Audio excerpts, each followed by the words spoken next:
currently 10:55 in the evening, October 14. So, in just a few hours, it will be Power Mac pre-order for iPhone 13. So, they will launch it on October 22, a week from now. In the Philippines, we don't have Apple really.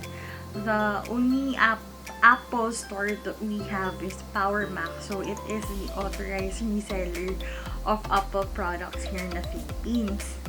So, we are a month late sa launch ng iPhone 13, which is during my birthday. So, this iPhone is actually my gift to myself.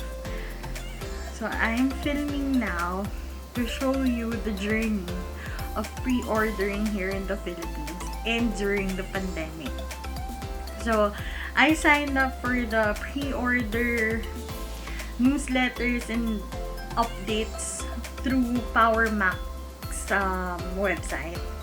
So, I just received it today, 8:13 p.m. I was able to receive the pre-order details. Today is October 15 ng 9 p.m. na. 9:01 na. So, I got the iPhone 13 Pro Max pre-ordered today. Kanina. So, pumunta ako sa Uptown Mall. Yung plan ko last night. It's October 22nd. Yan. Hindi lang naman siya makita. Ayan! Yay! So, October 22nd today is the pickup day. The iPhone 13 sa Power Mac. And I'm trying to look for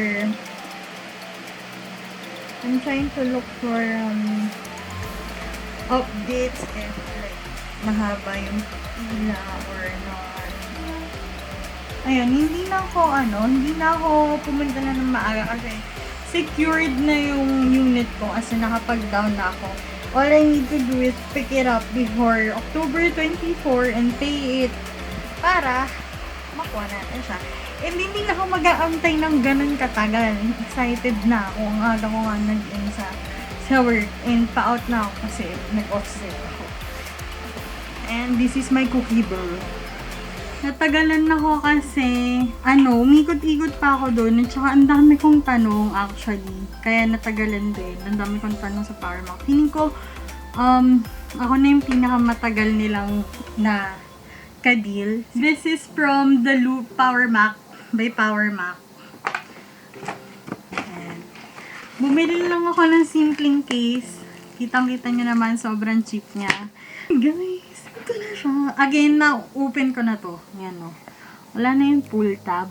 Kasi kailangan mo siyang i-open or else kapag meron siyang physical damage or hindi na siya papalitan ni Power Mac. Oh, by the way, ang cute lang kasi meron yung kung nag-change ka ng mind since naka-sealed siya na binigay sa inyo.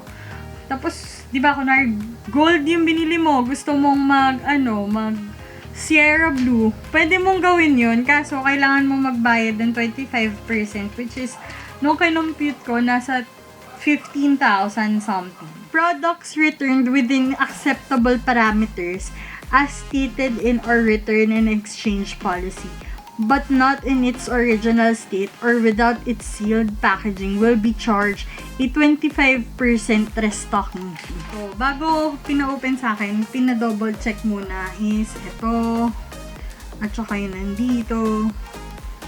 Yan, pina-double check muna to sa akin kung ito ba daw talaga yung na-pre-order ko. Sabi ko, oo. Tapos sabi, if ever you change your mind since sealed siya, mag-charge siya ng 25% kung gusto mo magpalit to Sierra Blue or ganyan. Ayan, guys. Ewan ko, hindi ko sure kung nagre-register. Di ba sa inyo, nagmumukha siyang silver, pero in real life, makikita mo yung gold talaga, hint of gold. Pero yun nga, kapag may ilaw, ganyan, magmumukha siyang, tawag dito, silver.